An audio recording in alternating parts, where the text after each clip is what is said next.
This podcast brought to you by Hope 1032. Joined right now on Hope 1032 by Dr. John Dickson. He is a speaker, he's an author, he's an historian.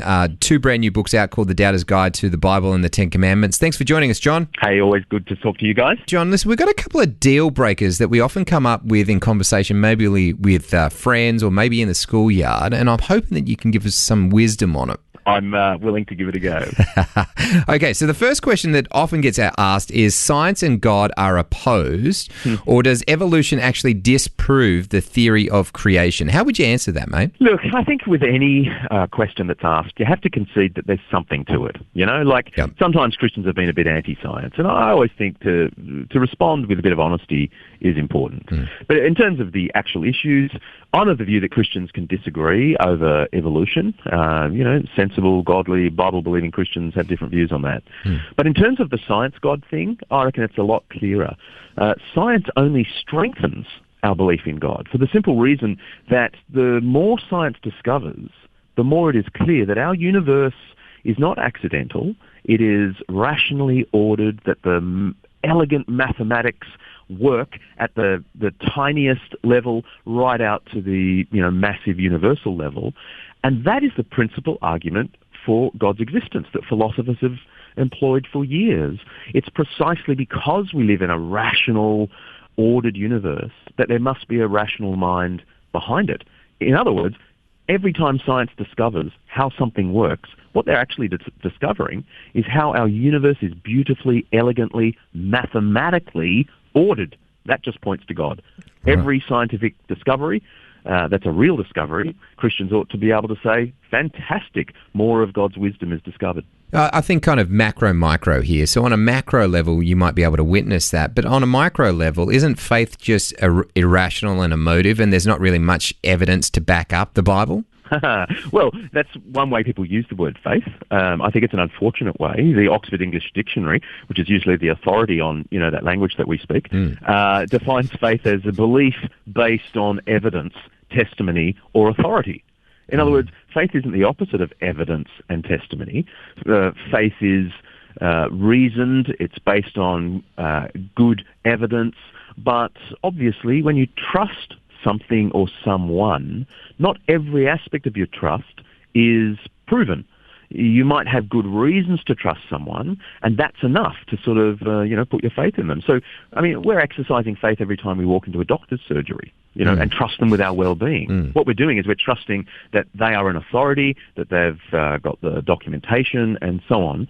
And I think Christianity's got a great deal of evidence to support it, biblical, philosophical, and so on. Not proof, but enough evidence for someone to express trust in this as a reasonable way of understanding the world.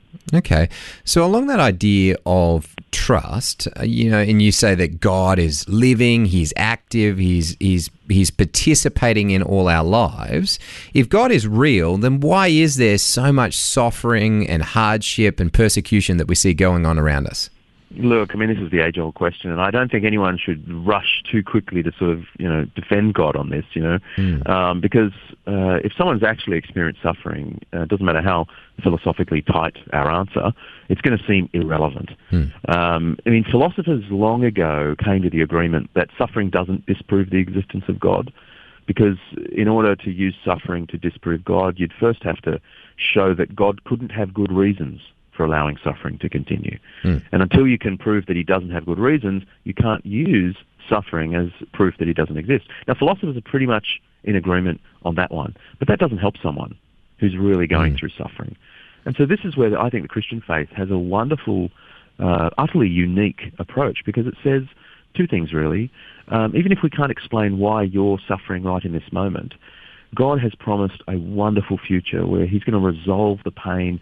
So there's hope. There's a reason to get up out of bed. There's a reason to look forward to God's good future where he's going to make everything right. And the second thing the Bible says is that God hasn't just left it to the future. He's entered into history.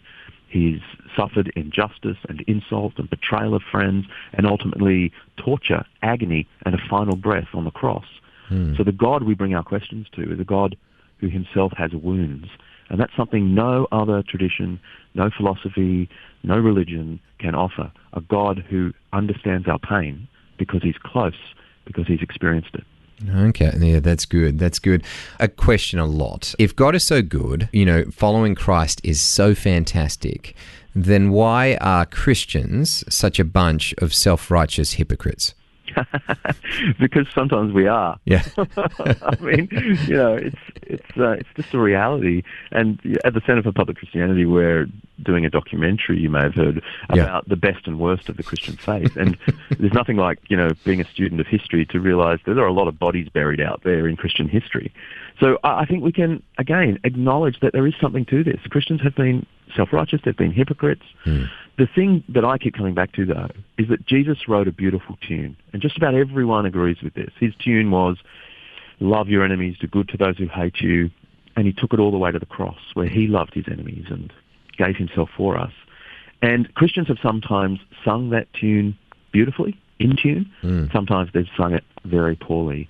But we all know to distinguish between the beautiful composition and the pretty awful performance. You don't blame the composition just because the performance sort of ruins it. We've got to understand that there's a musical score that Jesus brought into the world, and Christians have sometimes sung it well, sometimes not. But I guess the challenge for anyone who believes is to make sure you're singing the tune of Jesus. That's good. Man, we've pushed in. My walls are starting to come down, okay? It's starting to unravel. This Jesus guy is starting to make a lot of sense. So I'm going to throw you my ultimate defense. Here it is. What is good for you does not necessarily have to be good for me, because truth is relative. So that's fantastic for you, John, but I don't need that Jesus in my life. I can follow a different truth and a different path.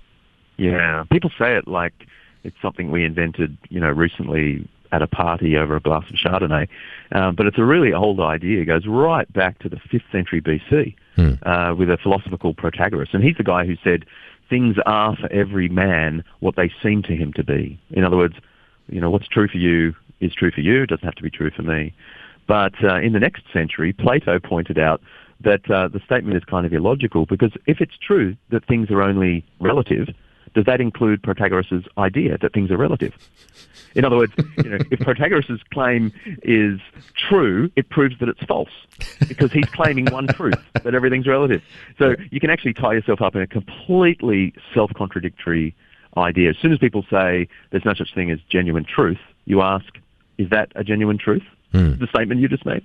The reality is we don't apply this way of thinking to anything other than religion and ethics and those really important issues. Because in normal life, either something is true or it isn't true, And some answers, like maths, some answers can be a little bit closer to the true answer, but answers are either true or they're false. And, so I think either Jesus did die on a cross and rise again, or he didn't. There's no way it can be true for me that he died and rose, but not true for you. It's either true or false, and therefore one of us is either right or wrong.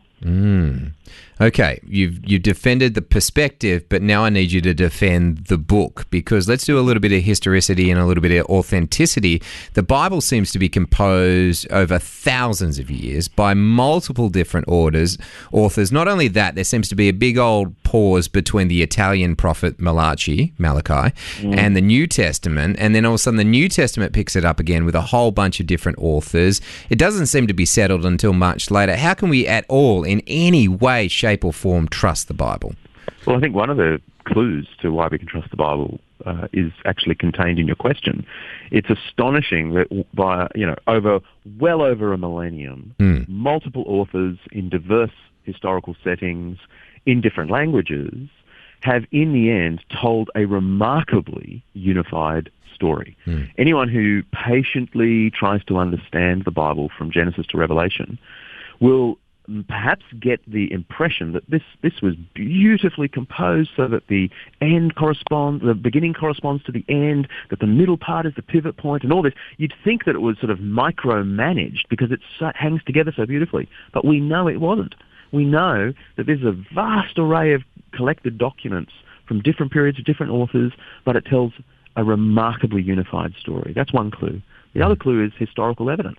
There's actually pretty good historical evidence. Not for everything, but we don't have historical evidence for many things from the ancient world, but we do have good historical evidence for stuff like King David You know, people used to doubt that King David existed, that he was just invented in the Bible. And then they found an inscription that mentioned the house of David, and it was a bit of an oops moment in scholarship. You think of Jesus, you know, there are people walking around thinking that Jesus is just a myth, you know, just like Santa Claus or something out of Middle-earth. But we know beyond doubting it's actually something around the Middle East. And Jesus is reported not only in the Christian documents and in non-Christian documents. So the history, I think, is pretty strong. And the third reason I'd say the Bible is trustworthy is that it explains the world. The more you put on these glasses of the Bible, the Bible's view of the world, the more it actually clarifies everything in our world. C.S. Lewis said that he believes in Christianity like he believes in the sun in the sky, not just because he can see the sun, but because the sun lights up everything else for him to see. And I think the Bible is a bit like that. It lights up the world, and so it confirms itself.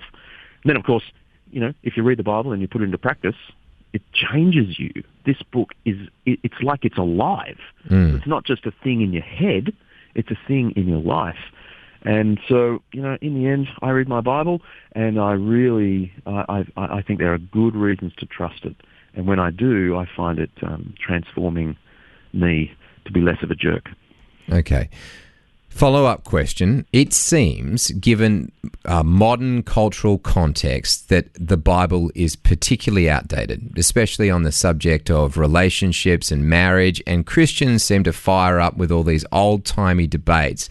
And not only that, within the Christian rank, we don't seem to agree on it. Some are for it, some are against marriage equality.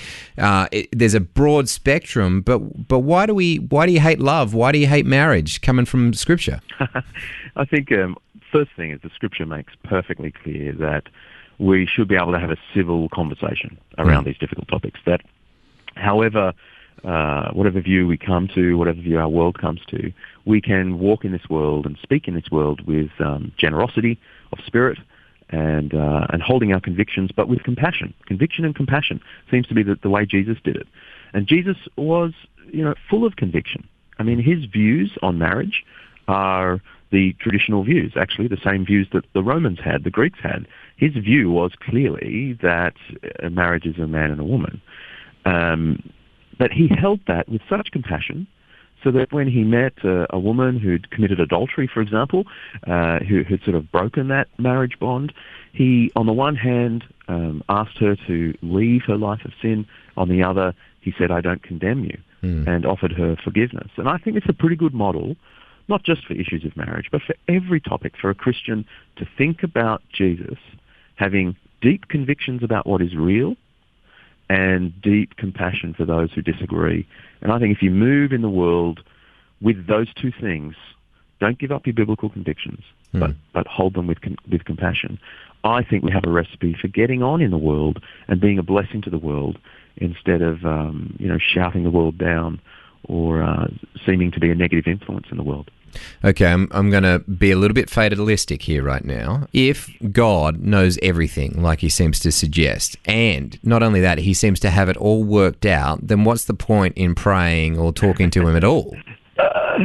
Well, if you come into a relationship with someone, it's pretty weird to sort of not talk to them. Right? So that's the first thing I'd say. You know, it doesn't matter how powerful they are. If you've come to know them, and you know they love you and you love them, it would be the weirdest thing in the world to say, oh, well, I've got everything in control. I'm not going to bring my concerns to them.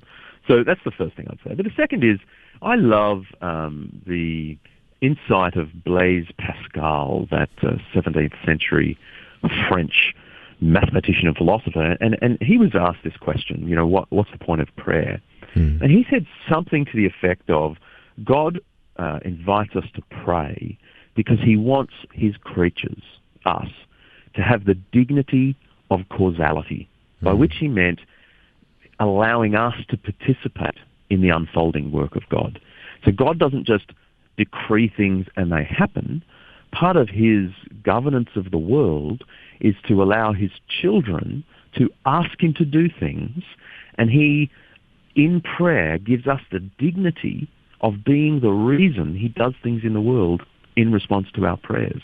Yes, God is ultimately in control, but that doesn't mean we don't have a real effective role in the world participating in the will of God by asking him to do stuff. And it is his delight to do things in the world in response to our prayers. Yeah. Okay. One of the questions probably that you answer in your book, Doubter's Guide to 10 Commandments, is I often get the idea, listen, the 10 Commandments are a great way to live your life by, but the rest of God I don't need. And I kind of think to myself, man, the 10 Commandments are a great way to live your life by, but no one's achievably been able to do that. And I feel like that pushes us to a relationship with God. How would you answer a person who says, 10 Commandments are a great way, but I don't need God? I'd turn them over to you, because what you just said is exactly the thing I'd say. I'd say, look, sure, the 10 Commandments are great. When you look at them, they're so wise. Every area of life is covered. It's about, it's partly about acknowledging your Creator and partly about caring for other creatures. Okay, brilliant. But you get to the end and you go, I can't do this. I mean, the 10th commandment, do not covet, right? I've done that 5 times by the time I get to work in the morning. Yeah. So the thing is, as beautiful as these commandments are, we don't follow them, certainly not perfectly. And so every culture through history has tried to work out, how does one atone for our mistakes? How does one bridge the gap between what we know is right and how we actually live?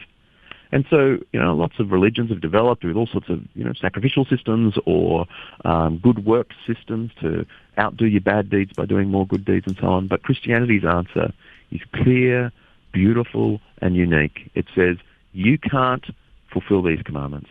You can't make up for your failure to fulfill these commandments. But Christ entered the world. He lived the life, the perfect life none of us could live. He gave that life on a cross on our behalf, so we could be forgiven for all of our failure. And his goodness is transferred to us, because he's the one who gave his life and rose again so that we could be right with God. And so this, the gospel at the heart of Christianity is the ultimate answer to this objection that you bring forward. Brilliant. I guess on that note, we should say we'll see you all in church on Sunday at Roseville, because great stuff, John. Thank you so much for taking the time to talk to us, man. It's always great to talk to you guys. Thanks so much.